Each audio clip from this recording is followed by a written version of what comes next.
চট্টগ্রামের সীতাকুণ্ড উপজেলার ফৌজদারহাট এলাকায় ঢাকাগামী আন্তনগর চট্টলা এক্সপ্রেস ট্রেনে অগ্নিকাণ্ডের ঘটনা ঘটেছে।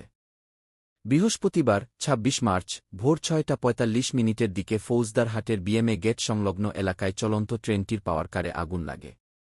স্থানীয় সূত্র জানায়, মুহূর্তে আগুন ট্রেনের একটি শীতাত নিয়ন্ত্রিত কোচে ছড়িয়ে পড়ে। এ সময় যাত্রীরা ট্রেন থেকে নেমে নিরাপদ স্থানে অবস্থান নেন।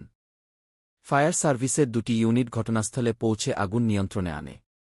এদিকে অগ্নিকাণ্ডের ঘটনা খতিয়ে দেখতে ৪ সদস্যের তদন্ত কমিটি গঠন করেছে রেলওয়ে পূর্বাঞ্চল কর্তৃপক্ষ। বিভাগীয় রেলওয়ে ব্যবস্থাপক মোস্তাফিজুর রহমান ভূঁইয়া এ তথ্য জানিয়েছেন।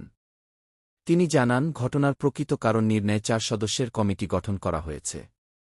দ্রুত সময়ের মধ্যে প্রতিবেদন জমা দিতে কমিটিকে নির্দেশ দেওয়া হয়েছে। রেলওয়ে সূত্রে জানা গেছে, বিভাগীয় পরিবহন কর্মকর্তাকে কমিটির প্রধান করা হয়েছে। প্রাথমিকভাবে যান্ত্রিক ত্রুটি থেকে আগুনের সূত্রপাত হয়েছে বলে ধারণা করা হচ্ছে। তবে তদন্ত শেষে চূড়ান্ত কারণ নিশ্চিত করা হবে এবং প্রয়োজনীয় ব্যবস্থা নেওয়া হবে। বৃহস্পতিবার সকাল প্রায় ৬টা ৪৫ ফৌজদারহাটের বিএমএ গেট সংলগ্ন এলাকায় চলন্ত ট্রেনটির পাওয়ার কারে আগুন লাগে। পরে আগুন পাশের একটি শীতাত নিয়ন্ত্রিত কোচে ছড়িয়ে পড়ে। এতে যাত্রীদের মধ্যে আতঙ্ক সৃষ্টি হয়। যাত্রীরা দ্রুত ট্রেন থেকে নেমে নিরাপদ স্থানে অবস্থান নেন। পরে ফায়ার সার্ভিসের ২টি ইউনিট ঘটনাস্থলে পৌঁছে আগুন নিয়ন্ত্রণে আনে। কিছু সময়ের জন্য রেল চলাচলে বিঘ্ন ঘটে। পরে পরিস্থিতি স্বাভাবিক হয়।